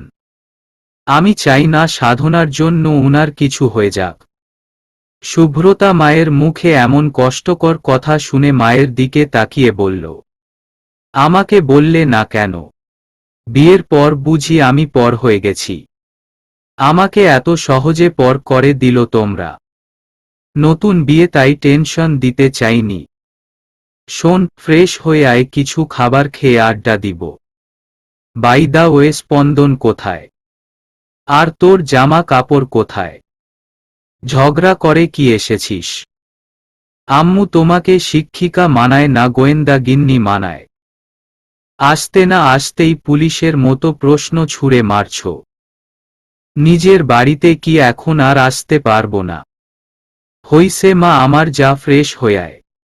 শুভ্রতা নিজের রুমে ঢুকল। কতদিন পর নিজের রুমটাকে দেখছে সে। শুভ্রতা যেখানেই ঘুরতে যেত সে রাতে থাকত না। ওর নাকি নিজের রুম ছাড়া ঘুম আসে না। এই সেই শুভ্রতা আজ কতগুলো দিন নিজের রুম ছাড়া অন্য কোথায় ঘুমাচ্ছে। শুভ্রতা ফ্রেশ হয়ে বিছানায় গা এলিয়ে শুয়ে রইল। মিসেস রেহেনা বেগম কিছুক্ষণ ডেকে চলে গেলেন। আচ্ছা স্পন্দন স্যার কি এখন আমাকে খুঁজবে? উনার অনুমতি ছাড়াই চলে আসছি। আর উনি কেমন মানুষ গো, মাত্র 5,000 টাকার জন্য বউকে খুন করার হুমকি দেয়। যদি এখন 5 লক্ষ টাকা নিতাম তাহলে হয়তো খুন করেই ফেলত। সাধনা কি খুশি তার স্বামীর সাথে। কত খেয়াল রাখে ওর স্বামী, আর আমার স্বামী তো শুধু টাকার হিসাব করে। শুভ্রতার কথা এক নিমিষেই বন্ধ হয়ে গেল। স্পন্দন ফোন দিয়েছে। ভয়ে ভয়ে ফোন রিসিভ করে কাপা গলায় বলল, আসসালামু আলাইকুম স্যার। ওলাইকুম আসসালাম। কোথায় আছো তুমি? বাসায় চলে আসছি। কোথায়? আমি তো তোমাকে বাসায় খুঁজে পাচ্ছি না। আসলে স্যার আমি আমার বাবার বাসায় চলে আসছি। তুমি কি আমার কোনো কথা শুনবে না বলে ঠিক করে রেখেছ? এখন আমি রাতে ঘুমাবো কিভাবে? আমি চলে আসার সাথে ঘুমানোর কি সম্পর্ক? তোমাকে বলে লাভ নাই। শুনো, গাড়ি পাঠাচ্ছি, চলে এসো। সরি স্যার, আমি কিছুদিন থাকবো এইখানে। চিন্তা করবেন না, আমি এইখান থেকেই অফিসে যাব। তুমি আসবে না তাই না? উহু, ওকে কিছু বলবো না তোমাকে। যা খুশি তাই করো। বাই। স্পন্দন রাগ দেখিয়ে ফোন কেটে দিল। শুভ্রতার পেটে তেলাপোকা দৌড়াদৌড়ি করছে ক্ষুধায়। ফোনটা রুমে রেখে মায়ের কাছে চলে গেল শুভ্রতা। আম্মু, ক্ষুধা লেগেছে তাই তো। জানলে কিভাবে? আমার পেট থেকে তুই হয়েছিস, তোর পেট থেকে হইনি। শুভ্রতাকে খাবার বেড়ে দিয়ে মিসেস রেহেনা শুভ্রতার কাছে বসলেন। শুভ্রু, তোর কি স্পন্দনের সাথে সব ঠিক হয়ে গেছে? স্পন্দন কি তোকে মেনে নিয়েছে? হুম, সব ঠিক আছে। আম্মু, তুমি এত সুন্দর করে কিভাবে রান্না করো, ঘ্রাণ পেয়েই অর্ধেক পেট ভরে গেছে। ওইসব বাদ দে। তোর ননদ কি যেন নাম, ও সন্ধ্যা, ও কি তোর সাথে মিসবিহেভ করে? না আম্মু, ও খুব ভালো। তুমি কি জানো সন্ধ্যা অসুস্থ? হ্যাঁ শুনেছি, তোর আব্বুর কাছ থেকে যে মেয়েটা প্রতিবন্ধী। হুম। আম্মু, ওই চিংড়ি মাছটা এইদিকে দেও। শুভ্রতা তৃপ্তি করে খাবার খাচ্ছে। মিসেস রেহেনা বেগম মেয়ের খাওয়া দেখছে। ছোট মেয়েটাকে বড্ড মিস করছেন উনি। কথায় আছে না, দুনিয়ার সব কিছুই বদলাতে পারে কিন্তু মায়ের ভালোবাসা কখনো বদলাবার নয়। হোক সন্তান অবাধ্য, তবুও তো মাতিনি। জোয়ান হ্যারিস বলেছেন, সন্তানেরা ধারালো চাকুর মতো। তারা না চাইলেও মায়েদের কষ্ট দেয়। আর মায়েরা তাদের শেষ রক্তবিন্দু পর্যন্ত সন্তানদের সাথে লেগে থাকে। শুভ্রতা খাবার শেষ করে মায়ের সাথে বেশ কিছুক্ষণ গল্প করলেন। মায়ের কোলে মাথা রেখে শুয়ে আছেও। মিসেস রেহেনা বেগম মেয়ের চুলে বিলি কেটে দিচ্ছেন। শুভ্রতার মাথায় কত চিন্তা ছিল। সাধনার সন্তানের চিন্তা, স্পন্দনের চিন্তা, ফায়াজ নামক উটকো ঝামেলার চিন্তা, কিন্তু এখন মায়ের কোলে মাথা রাখার পর সব চিন্তা এক নিমিষেই উধাও হয়ে গেল। মায়ের কোল যে কত বড় জিনিস তা একজন যোগ্য সন্তান ছাড়া আর কেউ জানে না। শত চিন্তা আপনার মাথায়, একবার মায়ের কোলে মাথা রাখেন, দেখবেন সব চিন্তা দূর হয়ে যাবে। দুনিয়ার যেখানেই যান না কেন, মায়ের কোলে যে শান্তি তা কোথাও খুঁজে পাবেন না। আম্মু, আব্বু কখন আসবে? এই তো এসে যাবে। তোমার সারাদিন বাসায় একা থাকতে খারাপ লাগে না? লাগে তো মা, খারাপ। সকালে স্কুলে গিয়ে ক্লাস করে এসে সারাদিন বাসায় একা থাকতে হয়। তোদেরকে বড্ড মিস করি। জানিস এখন বাসায় বসে বসে বই পড়ি, টিভি দেখি, এইসব করেই দিন চলে যাচ্ছে। আব্বুকে কত করে বলেছি এত কাজ না করতে, তবুও কেন করছেন উনি? আগে তো তুই ছিলি, তোর আব্বুর এত কাজ করতে হয়নি। আমার তোর আর তোর আব্বুর টাকা দিয়ে খুব ভালোই চলে গিয়েছে আমাদের সংসার, কিন্তু তোর বিয়ের পর এখন কি আর তোর টাকা নিতে পারি আমরা বল? কেন বিয়ের পর কি মেয়েরা পর হয়ে যায়? বাবা মায়ের জন্য কিছু করতে পারে না তারা? শুনো আম্মু, একজন ছেলে সন্তান তার বাবা মায়ের জন্য যা কিছু করতে পারে, একজন মেয়ে কেন পারবে না? ওরা ছেলে বলে সব অধিকার ওদের একার নাকি? আমি আগেও যেমন তোমাদের দায়িত্ব নিয়ে এসেছি, ইনশাআল্লাহ যতদিন বেঁচে থাকব নিব। এই নিয়ে আর কোনো কথা শুনতে চাই না আমি। শুভ্রতার মা মেয়ের কথায় আর কিছু বললেন না। রাতে শুভ্রতার বাবা আসার পর ইচ্ছা মতো বকেছে শুভ্রতা। শুভ্রতার বাবা মেয়ের বকা খেয়ে হাসলেন কিছুক্ষণ। শুভ্রতা বুঝিয়ে সুঝিয়ে এত রাত পর্যন্ত কাজ করতে মানা করেছে। রাতে শুয়ে আছে শুভ্রতা। আজ ঘুমটা আসতে অনেক কাঠ খড় পুরাতে হচ্ছে শুভ্রতাকে। এতদিন স্পন্দনের বুকে ঘুমিয়ে বাজে একটা অভ্যাস হয়ে গেছে তার। কিছুতেই ঘুম আসছে না চোখে। বারবার ফোন নিয়ে স্পন্দনের নাম্বারে ডায়াল করতে গিয়েও করছে না। ইগো এমন একটি শব্দ যার জন্য মানুষ যা নয় সে তাকে তাই মনে করে। নিজের আত্মসম্মান হল নিজের সত্যিকার যোগ্যতার প্রতি বিশ্বাস। কিন্তু ইগো হল নিজে যা নন নিজেকে তাই মনে করা। ইগো শব্দটির জন্য কত কত বিশ্বাস, ভালোবাসা, প্রেম, বিয়ে ভেঙে গিয়েছে। ইগো সম্পূর্ণ মানুষ কোনো কিছু জানলে তা স্বীকার করবেন না, কাউকে বলবেন না, এমনকি জানার চেষ্টাও করবেন না। ইগোকে বড় রেখে সম্পর্ক নষ্ট করবে। ইগো সম্পূর্ণ মানুষ বড় হওয়ার আগেই নিজেকে বড় ভাবতে শুরু করে। শুভ্রতা এইটুকু মেসেজ লিখে স্পন্দনকে দিতে গিয়ে দিল না। বারবার মনে সংকোচ হচ্ছে, এই মেসেজ দেওয়া কি ঠিক হবে? স্পন্দন যেমন ছেলে, রাগ করে হয়তো খারাপ কিছু করে ফেলবে। মনের কথাটুকু মনে রেখেই মেসেজ ডিলেট দিয়ে শুয়ে পড়ল শুভ্রতা। মুগ্ধ, তুমি কিসের বিজনেস করো? মুগ্ধের বুকে শুয়ে আছে সাধনা। সাধনার প্রশ্নে মুগ্ধ জবাব দিল। এত রাতে এমন প্রশ্ন কেন? কেউ কি জিজ্ঞাসা করেছে? তোমার স্ত্রী আমি। তোমার অনাগত সন্তানের মা, এইটুকু তো জানার অধিকার আছে তাই না? আমার বিজনেস বুটিক্সের। দেশি বিদেশি বুটিক্স বানানো হয়। ওহ আচ্ছা। ঘুমিয়ে পড়, আগামীকাল চেকআপ করতে হবে তোমার। ওকে। শুভ্রতা ঘুমের মাঝে খুব অস্বস্তি বোধ করছে। অস্বস্তি বোধটা খুব বেশি লাগছে তার কাছে। ঘুম থেকে উঠে পানি খুঁজতে গিয়ে শুভ্রতা ঘুমের মাঝে খুব অস্বস্তি বোধ করছে। অস্বস্তি বোধটা খুব বেশি লাগছে তার কাছে। ঘুম থেকে উঠে পানি খুঁজতে গিয়ে স্পন্দনকে দেখে চমকে গেল। স্পন্দন তাকে জড়িয়ে ধরে শুয়ে আছে। শুভ্রতা স্বপ্ন দেখছে নাকি বাস্তব বুঝতে পারছে না। এত রাতে স্পন্দন তার কাছে, তাও আবার তার বাবার বাড়িতে। শুভ্রতা স্বপ্ন ভেবেই নিজে নিজেই বিড়বিড় করে বলল, এই স্যার নামক মানুষটি আমার সব জ্ঞান কেড়ে নিয়েছে। কোনোটা স্বপ্ন আর কোনোটা বাস্তব, সব অভিজ্ঞতা এখন পানিতে মিশে গিয়েছে। যেখানেই থাকাই শুধু এই মানুষটিকে দেখতে পাই।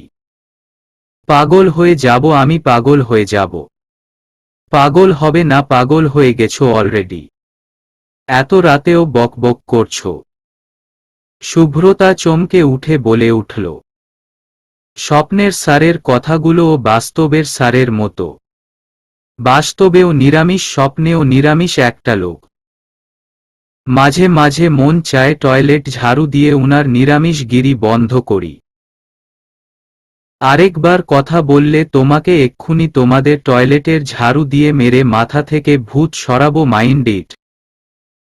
শুভ্রতা এতক্ষণে বুঝল এতক্ষণ যেগুলো সে স্বপ্ন ভেবে এসেছে সেগুলো স্বপ্ন নয়, অতি বাস্তব ও অভিজ্ঞতা সম্পূর্ণ ঘটনা।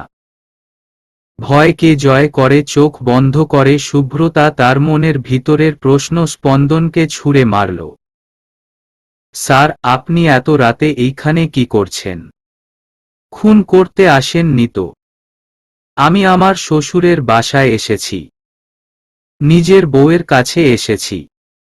বউয়ের কাছে আসতে কি রাত দিন মিলিয়ে আসতে হয়? খুন তো তোমাকে করবই আমি। খুন করার আগে অবশ্য বলে করব না। আমার রুমে কিভাবে এসেছেন? বাসায় যদি আম্মু আব্বু টের পেত কি হতো একবার ভেবেছেন? আজব তো, নিজের বউয়ের কাছে এসেছি, এইখানে কে কি ভাববে তা ভেবে সময় নষ্ট করব কেন? আমি তো তোমার বয়ফ্রেন্ড না যে ভয় পাবো, আমি তো তোমার স্বামী। সকালে যদি আপনাকে কেউ দেখে এইখানে, ছি কি লজ্জা! কি ভাববে উনারা? উনারা তো আমাকে দেখেছেন। এখানে ভাবা ভাবির কি আছে? দেখেছে মানে? তোমাদের বাসায় আসছি আর উনারা জানবে না, এইটা কেমন কথা? তাছাড়া তুমি যেভাবে ঘুমাচ্ছিলে দরজা কে খুলতো? মানে আম্মু বা আব্বু দরজা খুলে দিয়েছে?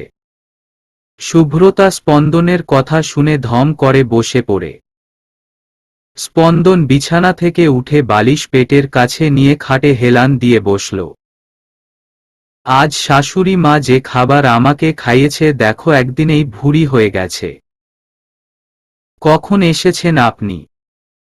কখন এসেছি এইটা বড় কথা নয়, বড় কথা হলো বউ ছেড়ে থাকা যাবে না। ডিভোর্সের পর কি করবেন? তখন মেনে নিব যে আমার বউ নেই। এখন যেহেতু আছে তাহলে একা কেন ঘুমাবো? তাহলে আপাতত আমাদের এই সম্পর্কের নাম কি? স্বামী স্ত্রী। কেন জানো না বিয়ের পর কি নাম হয়? জানবো না কেন? কিন্তু কোনো বিয়েতে তো বিয়ের প্রথম রাতেই ডিভোর্সের কথা বলা হয় না। আমাদের বিয়ে তো সত্যিকারের বিয়ে নয়। আমরা অন্য কোনো দম্পতির মতো নই। তাহলে কেন আপনি সব সময় আমাকে বউ বউ করে ডাকবেন? আপনার সাথে ডিভোর্স হওয়ার পর যখন আমার অন্য কোনো জায়গায় বিয়ে হবে তখন তো আমার নিউ স্বামীকে মানতে আমার কষ্ট হবে। তার থেকে ভালো না আগে থেকেই দূরে সরে যাই। যা বলেছে আজকেই বলেছ, দ্বিতীয়বার এমন কথা আর বলবে না। হ্যাঁ, প্রথম থেকেই বলে এসেছি তোমাকে ডিভোর্স দিব, কিন্তু এখন মনে হচ্ছে তোমাকে ডিভোর্স দেওয়া আমার পক্ষে সম্ভব না। কেন সম্ভব না? জানি না। শুধু জানি তোমাকে ডিভোর্স দেওয়া আমার পক্ষে সম্ভব না। এখন ভালো মেয়ের মতো শুয়ে পড়। স্পন্দন শুয়ে পড়ে। শুভ্রতা ঠোঁটের কোণায় দুষ্টু হাসি হেসে মনে মনে বলল, চান্দু, আমাকে যে তুমি ভালোবাসো আমি জানি। ইগো শব্দটির জন্য মুখ ফুটে বলতে চাও না, কিন্তু কি তাতে এই শুভ্রতা ঠিক আদায় করে নিবে তার পাওয়া ভালোবাসা? মানবিক অনুভূতি এবং আবেগকেন্দ্রিক অভিজ্ঞতা দ্বারা বোঝা যায় ভালোবাসার বহিঃপ্রকাশ। তবুও ভালোবাসার মানুষের মুখ থেকে শোনার জন্য বুঝেও না বুঝার ভান করতে হয়। ভালোবাসা হলো নরম তুলোর মতো আবেগ, বিশ্বাসে মোড়ানো, যা ভাষায় প্রকাশ করা যায় না বা প্রকাশ করতে পারে না। ভালোবাসার নেই কোনো ঘ্রাণ, রূপ, রং, আকার, আকৃতি, শব্দ, শুধু আছে তীব্র অনুভূতির এক অদ্ভুত ক্ষমতা। ভালোবাসার শক্তি এতটাই মুগ্ধ ও আকর্ষণীয়, হাজারো ব্যস্ততার মাঝেও ভালোবাসার মানুষকে ভুলে থাকা যায় না। মন থেকে বারবার একটি শব্দই বের হয়, ভালোবাসি, ভালোবাসি, ভালোবাসি। অন্যদিকে তাজরিন আপু, কি বলছো তুমি এইসব? ভাইয়া ভাবিকে পেয়ে আমায় এখন ভালোবাসে না, তাই এত রাতে ভাইয়া ভাবির কাছে চলে গেছে। হুম। তোকে আগেই বলেছিলাম না তোর ভাইয়া তার রুমে নাই। বউয়ের পিছন পিছন সেও চলে গিয়েছে। এই জন্যই তো এত রাতে তোকে ফোন দিল ম। হ্যাঁ আপু, আমি দেখে এসেছি ভাইয়ার রুমে ভাইয়া নেই। বাদ দেও আপু, আমি জানি ভাইয়া আমায় খুব ভালোবাসে। ছাই বাসে। তোর ভাবি আসার পর থেকে তোর ভাই এখন তোর সাথে বেশি কথা বলে। এমনকি তোর জন্মদিনের শুভেচ্ছাটুকুও জানালো না। জানিয়েছে তোর ভাই তোকে বার্থডে উইশ। সন্ধ্যা ফোনে কথা বলার পাশাপাশি মাথা এদিক সেদিকে ঘুরাতে লাগল। ভাইয়া উইশ করে নাই, এমনকি গিফট পর্যন্ত দেয় নাই। কি বলেছি আমি দেখেছিস? বিয়ের পর তোর ভাই চেঞ্জ হয়ে গেছে। এখন আর তোকে ভালোবাসবে না। এমনিতে সৎ বোনকে আর কেউই বা ভালোবাসে, তার উপর প্রতিবন্ধী সৎ বোন। তুই তো ওর উপরে এমনি বোঝা হয়ে আছিস। সন্ধ্যা তাজরিনের কথা শুনে কান্নায় ভেঙ্গে পড়ে। ও স্পন্দনকে কোনো দিন সৎ ভাই মানতে পারবে না। ও ছোট থেকেই স্পন্দনকে বড় ভাই হিসেবে মেনে এসেছে। ভাই হলো বাবার পরের আসনটি তার। মাথার উপরে ছায়াময় একটি স্থান। যখন রাস্তায় বিপদে পড়ে পথ খুঁজবে, তখন বোনকে সাহায্য করার জন্য যে হাতটি এগিয়ে আসবে তার নাম ভাই। ভাই আপন আর সৎ হোক ভাই তো ভাই। ভাই বোনের ভালোবাসা হলো খুনসুটি এক ভালোবাসা। সারাদিন ঝগড়ার পর ঠিকই একসাথে বসে আড্ডা দেওয়া। একদিন কেউ বাসায় না থাকলে সারাদিন ছটপট করা। খুনসুটি, ভালোবাসা ও ঝগড়ার আরেকটি নাম ভাই বোন। সন্ধ্যা নিজের ভাইকে খুব ভালোবেসে। ছোট থাকতে স্পন্দনের মা মারা যায়। স্পন্দনের বয়স তখন 10 বছর। তখন স্পন্দনের বাবা মিস্টার আজম সন্ধ্যার মাকে বিয়ে করেন। মিসেস সাবিনা বেগম কোনো দিন স্পন্দনকে বুঝতে দেননি তিনি যে স্পন্দনের সৎ মা। নিজের সন্তানের মতো বড় করেছেন স্পন্দনকে। সন্ধ্যা যখন মিসেস সাবিনা বেগমের গর্ভে, তখন স্পন্দন খুব খুশি হয়েছিল। সন্ধ্যা পৃথিবীতে আসার আগেই স্পন্দন নাম ঠিক করে রাখে। কিন্তু আজ সেই ভাই সম্পর্কে এমন নেগেটিভ কথা শুনে সন্ধ্যা কান্নায় ভেঙ্গে পড়ে। বুদ্ধি প্রতিবন্ধী সন্ধ্যা বুঝতে পারছে না কি করা উচিত তার। কেঁদে কেঁদে তাজরিনকে জিজ্ঞাসা করল, আমি আমার ভাইয়াকে চাই। আমার ভাইয়াকে দিব না কাউকে। তাহলে শোন, তুই এখন থেকে শুভ্রতাকে কষ্ট দিবি, মানে ওকে সব সময় জ্বালিয়ে মারবি। শুভ্রতা বিরক্ত হয়ে যখন কিছু বলবে তখন কান্নাকাটি করে। স্পন্দনের কাছে বিচার দিবি তাহলেই হবে। কিভাবে জ্বালাবো আমি ভাবিকে? এই রকম প্রশ্ন শুনে তাজরিন রেগে আগুন। এই কাজটুকু কি তার বলতে হবে? তবুও নিজের স্বার্থের জন্য রাগটা কমিয়ে বলল, ওর সাথে সব সময় লেগে থাকবি। ও যখন যা করে তখন বিরক্ত করবি। ওর কাজের সময় বিরক্ত করবি। খাবার নিয়ে বিরক্ত করবি। বিরক্ত কিভাবে করতে হয় তোকে কি শিখাতে হবে এখন? বুঝছি আপু। আচ্ছা আপু, গুড নাইট, ঘুমাবো। Good night. সন্ধ্যা শুয়ে পড়ল। ও ঘুমিয়ে পড়েছিল, কিন্তু তাজরিনের ফোন পেয়ে ঘুম থেকে উঠে। তাজরিন তাকে বুঝিয়ে সুঝিয়ে স্পন্দনের রুমের দিকে পাঠায় যে দেখতে স্পন্দন আছে কিনা। কিন্তু যখন দেখল স্পন্দন নেই, তখন সন্ধ্যার কানে বিষ মন্ত্র পড়ে তাজরিন। বোকা সন্ধ্যা তাই বুঝল। সকালে, আজ সকালে সাধনা অনেক বড় একটা বাজে কাজ করে ফেলেছে। মুগ্ধ ঘুমিয়ে পড়ায় সকাল সকাল উঠে নিজেই রান্না করতে থাকে মুগ্ধের জন্য। রান্না করাটা বাজে বলার কারণ, মুগ্ধের কাছে এই অবস্থায় কোনো কাজ করবে না সাধনা। কাজ করতে গিয়ে যদি অজান্তেই হাত কেটে ফেলে বা পানিয়ে পিছল খেয়ে পড়ে যায় বা জামা কাপড়ে আগুন লাগে, সব টেনশন নিয়ে থাকতে পারবে না মুগ্ধ। এই জন্য সাধনার সব কাজ নিষেধ।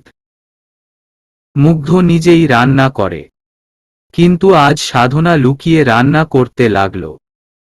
নিজের রান্নার ঘ্রাণ পেয়ে নিজেই আহত হচ্ছি, প্রিয় স্বামী তো আহত হবেই। আমি আবার আম্মু আর আপুর মতো রান্না পারি না। আমাকে তো উনারা কেউ রান্না করতেই দিত না। কত করে বলতাম বিয়ের পর তো রাঁধতে হবে, এখন না শিখলে বিয়ের পর শ্বশুর বাড়িতে কথা শুনতে হবে। তবুও কেউ শুনতো না কথা। ভালোই হলো মুগ্ধ ওদের দলে আমায় রান্না করতে দেয় না। সাধনা রান্না শেষ করে মুগ্ধকে ডাকতে যায়। এই শুনছ? মুগ্ধ চোখ মেলে তাকালো, দেখল তার সামনে একদম পাক্কা গৃহিণী দাঁড়িয়ে আছে। সাধনার কোমরে আঁচল বাঁধা। সাধনাকে এই অবস্থা দেখে তাড়াতাড়ি করে উঠে বসল মুগ্ধ। তুমি এইভাবে দাঁড়িয়ে আছো কেন? ফ্রেশ হয়ে আসো, তোমার জন্য রান্না করেছি। তোমাকে বলেছি না না তুমি কোনো কাজ করবে না? প্লিজ বকো না, আজকেই তো করেছি রান্না। প্লিজ তোমার ছোট্ট বাবুর কথা ভেবে কিছু বলো না। বাচ্চার কথা শুনে মুগ্ধ থেমে যায়। ফ্রেশ হয়ে এসে খাবার টেবিলে বসে সাধনা খুশিতে মুগ্ধের সামনে খাবার রাখে। মুগ্ধ প্রথম খাবারটুকু খেয়ে গোপাগপ সব খেতে শুরু করে। এই আমার জন্য রাখো, একা একা খেয়ে ফেলবে নাকি সব? এত ভালো রান্না কিভাবে শিখেছ? তোমাকে আমি রান্না করে খাওয়াবো, এখন তুমি যা রান্না করেছ ওই খাবার আমি একাই খাবো। মুগ্ধ খেয়েই যাচ্ছে। সাধনা বাধা দিতে গিয়েও দিল না।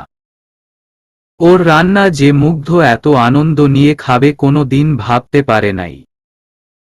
সাধনা ভাবছে এখন থেকে রোজ ও মুগ্ধের জন্য রান্না করবে। মুগ্ধের হাত থেকে খাবার কেড়ে নিয়ে নিজের মুখে পুরে দিল সাধনা।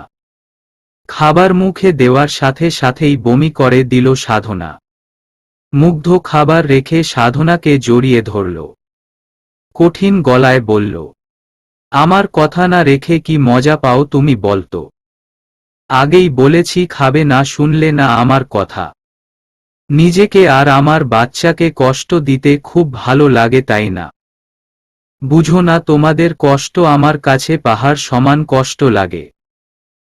মুগ্ধ সাধনাকে কোলে উঠিয়ে ওয়াশরুমে নিয়ে গেল। সাধনা মুখে পানি দিয়ে মুগ্ধর দিকে তাকিয়ে রইল। এমন অখাদ্য খাবার কিভাবে এত সুন্দর করে খেলো মুগ্ধ ভেবে পাচ্ছে না সাধনা।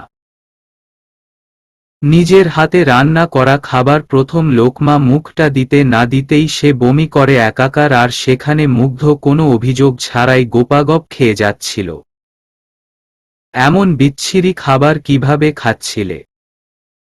খাবারকে বিচ্ছিরি বলতে নেই।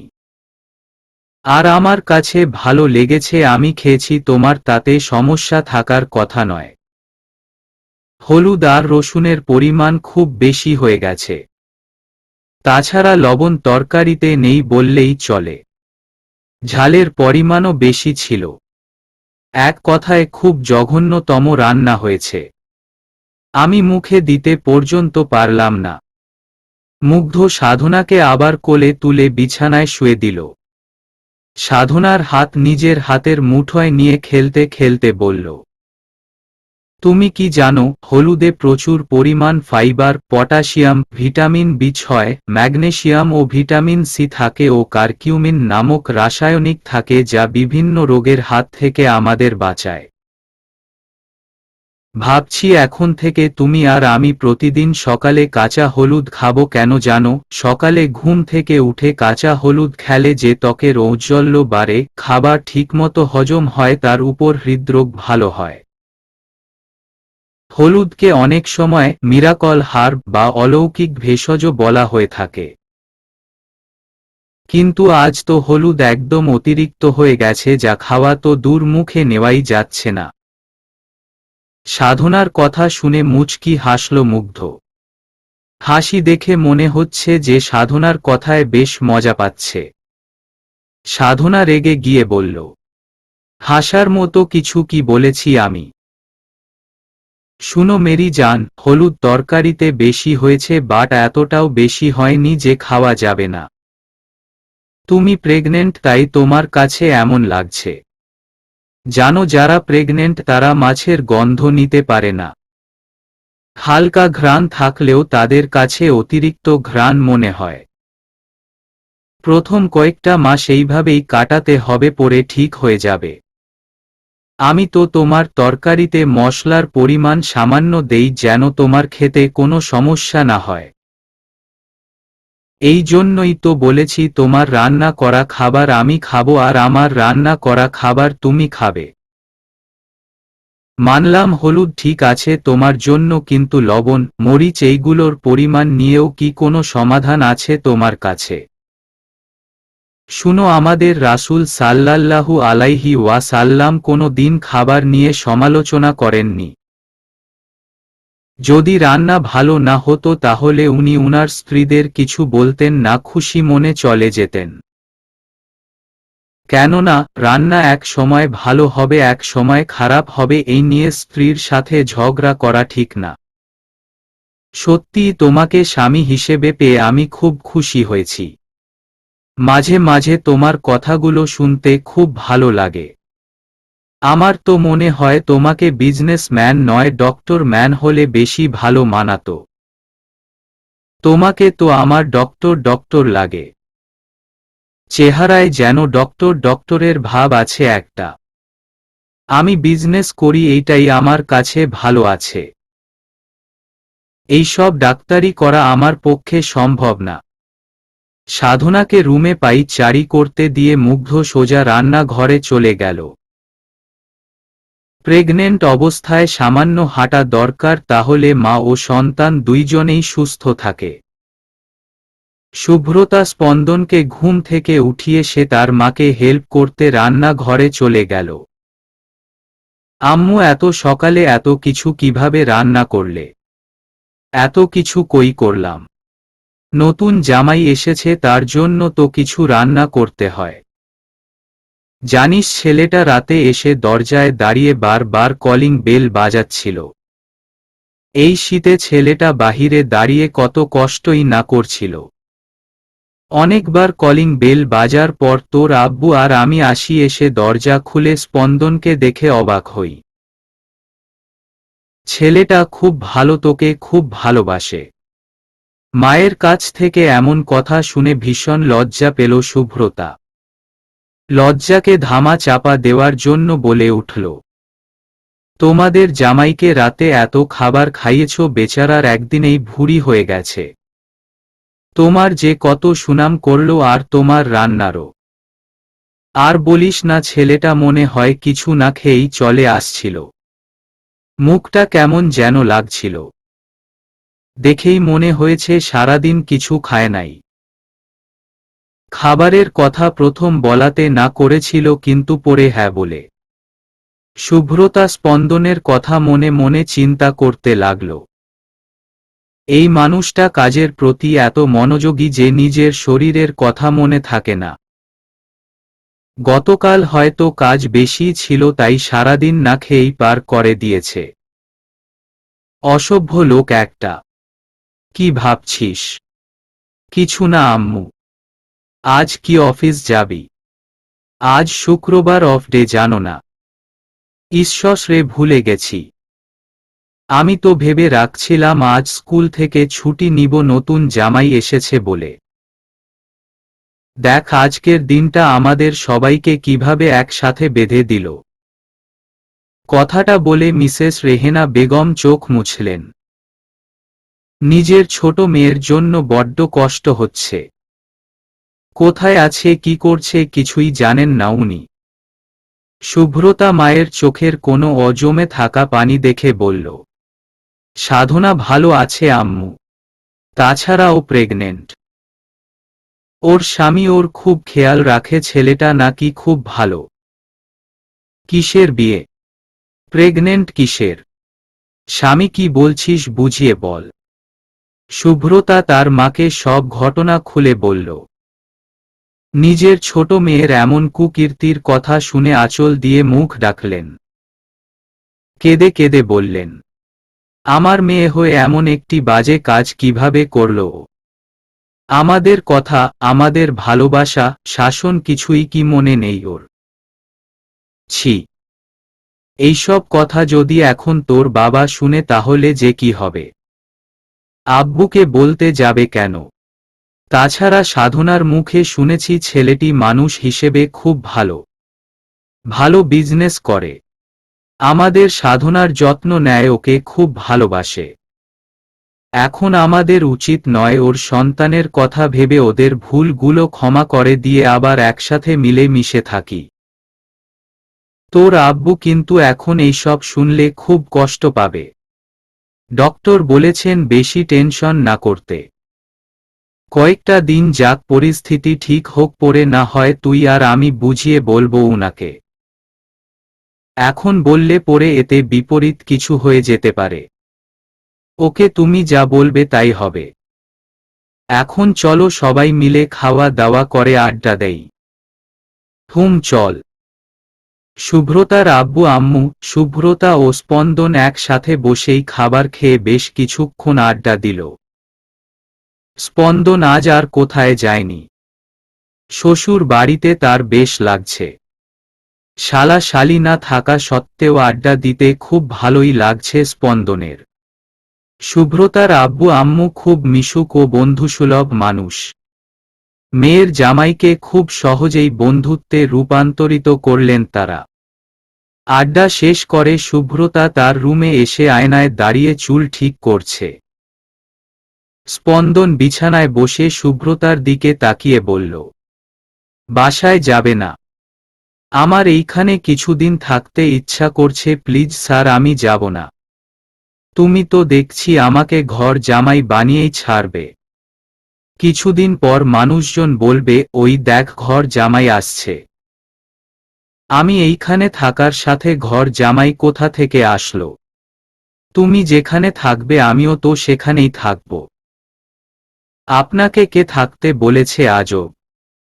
আপনি চলে যান না আপনাদের বাড়ি। আমি কিছুদিন থেকে আবার চলে যাব। শুভ্রতার কথা শুনে স্পন্দন পিছন থেকে শুভ্রতাকে জড়িয়ে ধরে গলার কাছে মুখ এনে বলল, অনেকবার বলেছি বউ ছাড়া থাকতে পারবো না। সিরিয়াসলি, আমি তো বউ পাগল লোক দেখেছি, কিন্তু আপনার মতো বউ পাগল লোক আমি আর একটাও দেখিনি। এত বউ পাগল হওয়া ভালো না। ধরুন হঠাৎ করে যদি আমি মরে যাই, তখন বউ ছাড়া থাকবেন কিভাবে? শুভ্রতার গালে 5 আঙ্গুল বসিয়ে দিল স্পন্দন। শুভ্রতা মজার ছলে হোক আর বাস্তবতা বুঝানোর জন্যই হোক, স্পন্দনের কাছে কথাটা ভালো লাগেনি। থাপ্পড় খেয়ে শুভ্রতা বলল, এই নিয়ে 2টা থাপ্পড় পড়ল গালে।